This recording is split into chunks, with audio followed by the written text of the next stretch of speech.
Au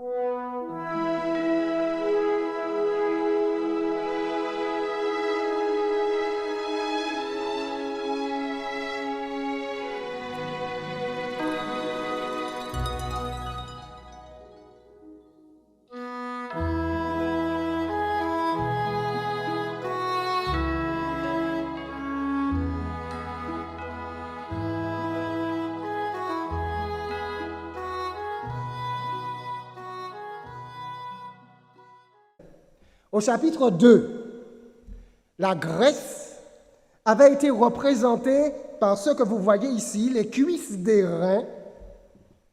Au chapitre 2, au verset 39, on pouvait lire « Après toi », donc nous sommes ici au chapitre 2 du livre de Daniel, nous avons fait un retour en arrière et nous sommes vers 603 avant Jésus-Christ. Daniel avait présenté ici cet empire grec comme devant dominer sur toute la terre. On le lit ici. Après toi, il s'élèvera un autre royaume, moindre que le tien, puis un troisième royaume qui sera d'airain et qui dominera sur toute la terre. Prophétie, prédiction au chapitre 2, prédiction pour la Grèce d'une domination immense.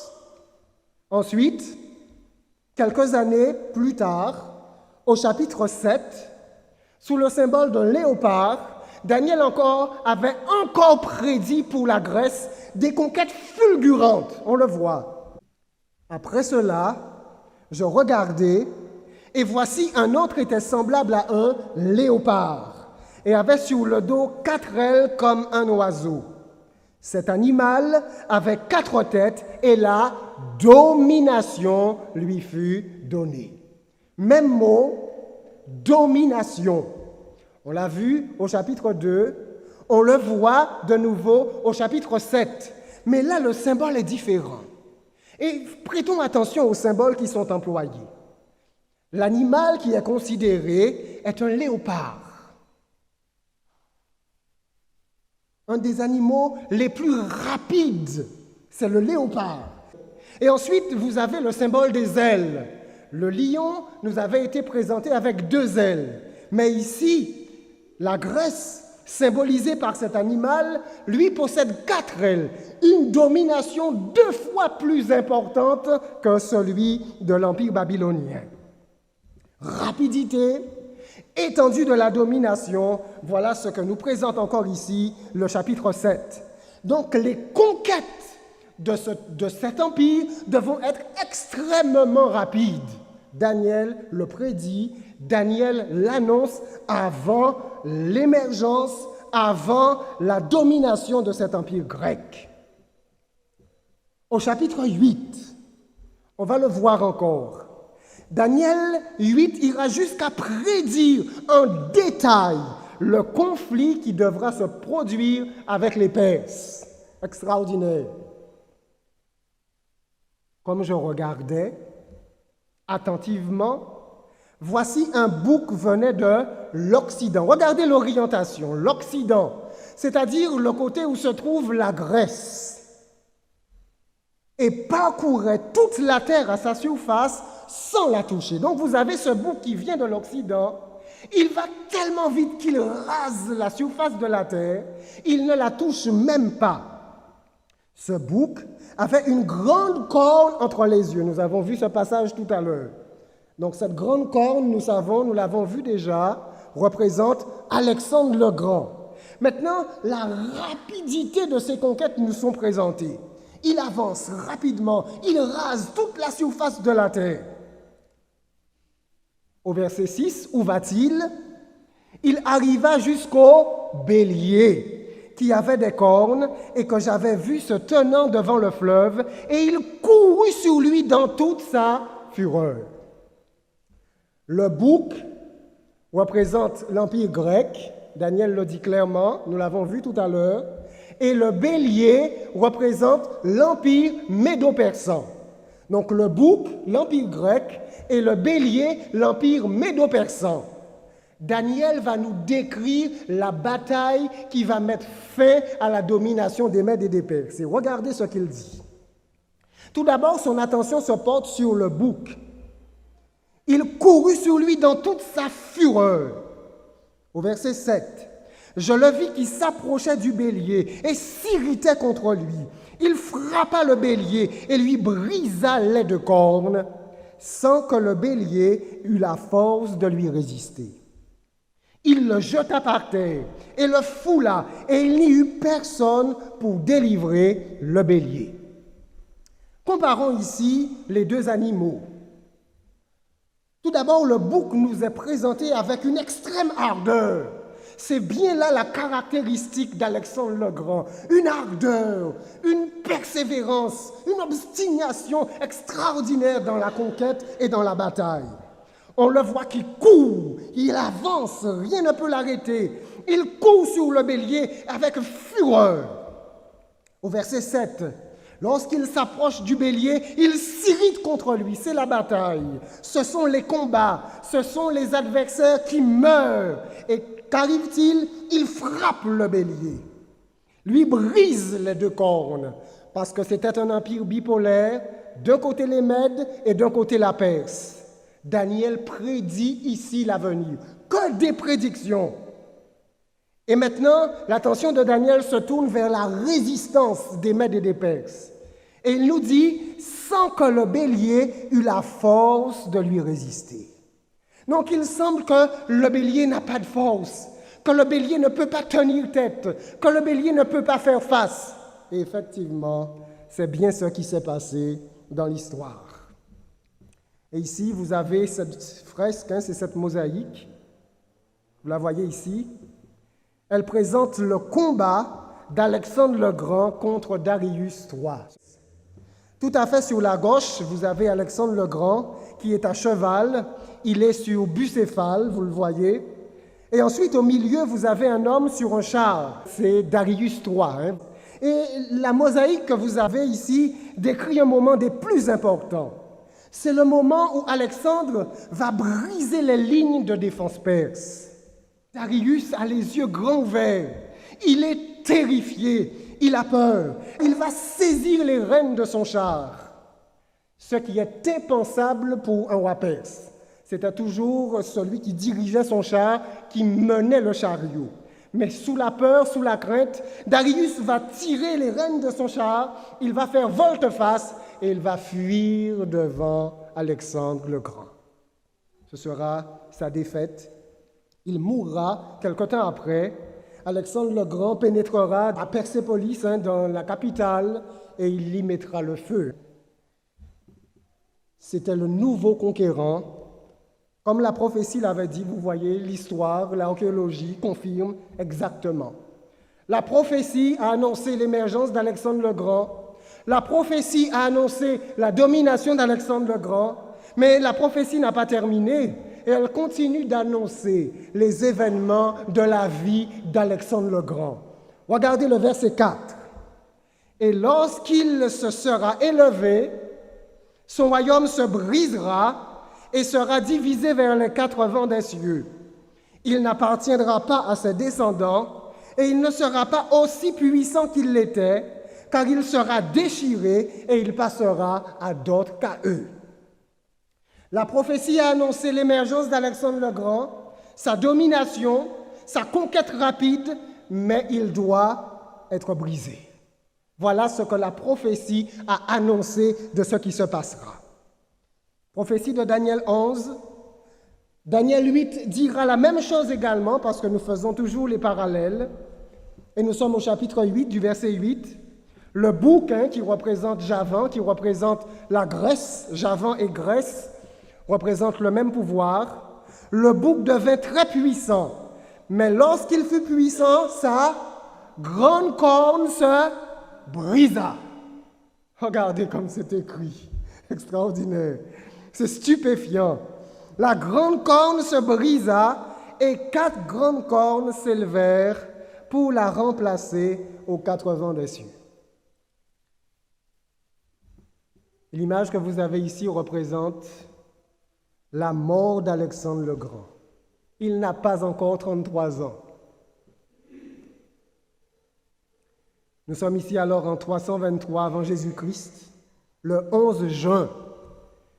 Alexandre n'a pas rencontré sa fin dans la chaleur de la bataille, non. Celui qui affrontait des dangers indescriptibles allait mourir au milieu des réjouissances et des célébrations. Durant l'été 324 avant Jésus-Christ, a commencé un combat, une bataille, non pas une bataille contre des ennemis, mais une bataille de boissons, une grande beuverie, un concours de boissons. Prenant une chope de vin pur, Alexandre commence à boire et il abat des quantités prodigieuses de boissons. Le vase ne quitte pas ses lèvres. Et soudain, il pousse un horrible hurlement de douleur et s'effondre sur le sol. Le grand Alexandre a bel et bien succombé à l'empoisonnement, mais il se l'est infligé lui-même. Il a bu jusqu'à la mort. Une fièvre subite va le terrasser. Il sera amené dans son lit. Il va rester quelques jours là et puis il mourra. Le conquérant qui avait vécu une vie si spectaculaire allait mourir également de façon dramatique.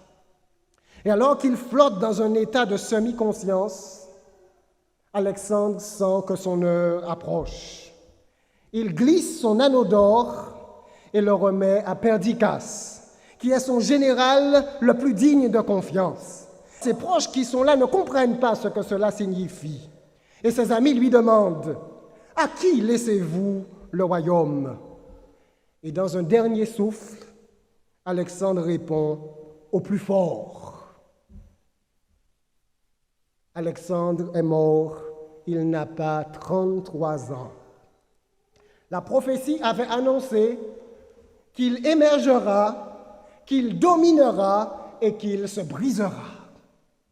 Comme la prophétie l'avait dit, exactement, l'histoire a suivi. Et mesdames et messieurs, chers amis, l'histoire de Daniel au chapitre 11 va se poursuivre dans le détail, en passant par l'Empire romain, en passant par le Moyen-Âge, en continuant à notre époque, en nous dirigeant vers le Moyen-Orient et vers ses conquêtes, jusqu'au retour de Jésus-Christ dans le plus extraordinaire des détails, et nous aurons l'occasion de le voir ensemble dans l'avenir.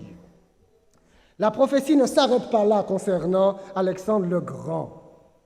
Au verset 4, il est dit « Et lorsqu'il se sera élevé, son royaume se brisera et sera divisé vers les 4 vents des cieux. » La prophétie annonce non seulement la mort d'Alexandre le Grand, mais la prophétie annonce le sort de son empire. Et la prophétie dit que son empire sera divisé vers les 4 points cardinaux. Et ceci est un fait de l'histoire. Les principaux généraux d'Alexandre le Grand se partagèrent le royaume en 4. Lysimaque d'une part, Cassandre d'autre part, Ptolémée ainsi que Séleucus. Lysimaque eut la Thrace, la Bithynie et quelques autres provinces au-delà de l'Hellespont et du Bosphore. Cassandre eut la Macédoine et la Grèce. Ptolémée eut l'Égypte, la Libye, l'Arabie, la Palestine, et Séleucus se partagea le reste de l'Empire. En 4, l'histoire atteste ce que la prophétie avait annoncé. La prophétie va encore plus loin que cela. Elle n'annonce pas simplement la division de l'Empire médo-persan. Regardez ce qu'elle va déclarer. Il n'appartiendra pas à ses descendants, a-t-il dit. Il sera divisé vers les 4 vents des cieux et il n'appartiendra pas à ses descendants. La prophétie annonce que ce ne sera pas un descendant d'Alexandre le Grand qui succédera sur le trône. Extraordinaire! Et l'image que vous avez ici, cette femme que vous voyez, c'est une illustration de Roxane de Bactria. Et elle tient dans ses mains un bébé, c'est Alexandre IV, c'est le fils d'Alexandre le Grand. Mais en quelques années après la mort d'Alexandre, toute sa postérité avait été victime de la jalousie et de l'ambition de ses principaux rivaux. Voilà, tous. Et ce sont les 4 généraux qui vont se partager cet empire. Ils seront divisés, l'empire sera déchiré, mais nous le verrons la prochaine fois. Combien court, chers amis, combien court le passage du plus haut sommet de la gloire terrestre aux profondeurs inférieures de l'oubli et de la mort. La prophétie s'est accomplie à la lettre sur Alexandre le Grand. À la lettre. Toujours le verset 4. Ce royaume divisé ne sera pas aussi puissant qu'il l'était, car il sera déchiré et il passera à d'autres. Et cette dernière prophétie concernant Alexandre le Grand annonce non seulement, d'une part, l'affaiblissement de son royaume, mais également de violentes tensions internes qui devront déchirer le royaume d'Alexandre le Grand. Tout cela ne sont simplement que les faits de l'histoire. Comment Daniel, un homme qui a vécu du temps de l'empire médo-persan, du temps de l'empire babylonien, a-t-il pu nous donner autant de détails sur la Grèce et sur Alexandre le Grand? Comment est-ce possible? C'est qu'il y a un Dieu dans les cieux. Et ce Dieu dirige toutes choses. Et ce Dieu révèle l'avenir. Et ce Dieu a les destinées de ce monde et les destinées des nations entre ses mains. Et laissez-moi vous dire, je voudrais conclure avec cette citation ici d'un auteur spirituel inspiré, Ellen White, dans son ouvrage « Prophète et roi ». Elle déclare ce qui suit. « Celui qui sonde la parole de Dieu peut voir dans les événements de l'histoire des nations l'accomplissement littéral de la prophétie divine. Babylone, vaincue et écrasée, disparut. Car au temps de sa prospérité, ses chefs voulurent s'affranchir de Dieu, attribuant la gloire de leur royaume aux succès humains. L'empire médo-persan encourut la colère de Jéhovah, la loi divine y étant bafouée. La majorité du peuple n'avait pas la crainte de Dieu. La méchanceté, le blasphème, la corruption régnaient dans cet empire. Il n'est pas ici question de petits pays, mesdames et messieurs, chers amis. Il est question d'empires mondiaux. Et Dieu montre que c'est lui qui contrôle. Et Dieu montre que c'est lui qui les amène au pouvoir, et Dieu montre que c'est lui qui les retire au pouvoir. Extraordinaire. Je suis stupéfait de cela, complètement ébahi. Les royaumes qui succèdent à la Médo-Perse furent encore plus corrompus, et ils tombèrent de plus en plus dans le vice. Le pouvoir exercé par les chefs de ce monde est légué par Dieu. Et son succès dépend de l'usage qu'ils en font. Voici la parole adressée à chacun d'eux par le maître vigilant. Et alors nous allons citer quelques passages. Ésaïe 45, verset 5. Dieu dit, « Je t'ai saint avant que tu me connusses. L'avertissement donné jadis à Nebuchadnezzar doit leur servir de leçon. Mets un terme à tes péchés en pratiquant la justice et à tes iniquités, en usant de compassion envers les malheureux, et ton bonheur pourra se prolonger. » Daniel 4, verset 27. Mesdames et messieurs, chers amis, comprendre ces choses, savoir que la justice élève une nation, que c'est par la justice que le trône s'affermit, et que le roi soutient son trône par la bonté. Reconnaître l'effet de ces principes dans la manifestation du pouvoir de Dieu qui renverse et établit les rois, c'est comprendre la philosophie de l'histoire. Et je conclurai sur ces passages. Chers amis, frères et sœurs, Comment expliquer que de tels événements sont écrits, couchés sur des pages blanches en lettres noires dans la Bible que vous avez devant vous? Ce livre n'est pas n'importe quel livre. Ce livre est un livre divin. Et ce qu'elle annonce, les événements qu'elle prédit s'accompliront. Puisse le Seigneur nous permettre de continuer de sonder ses paroles, d'y prêter attention et de nous placer sous la protection par la foi dans le grand Dieu du ciel. Toutes ces prophéties, il y en a, ils sont par milliers, toutes se sont accomplies dans le détail. Il ne reste plus que quelques versets du livre de Daniel à s'accomplir. Si les prophéties du passé se sont accomplies, nous avons la certitude que les dernières s'accompliront aussi. Que Dieu nous trouve prêts, que Dieu nous trouve de son côté, qu'il nous trouve remplis de foi et de confiance en lui, et qu'il nous bénisse chacun, vous ainsi que moi-même. Amen.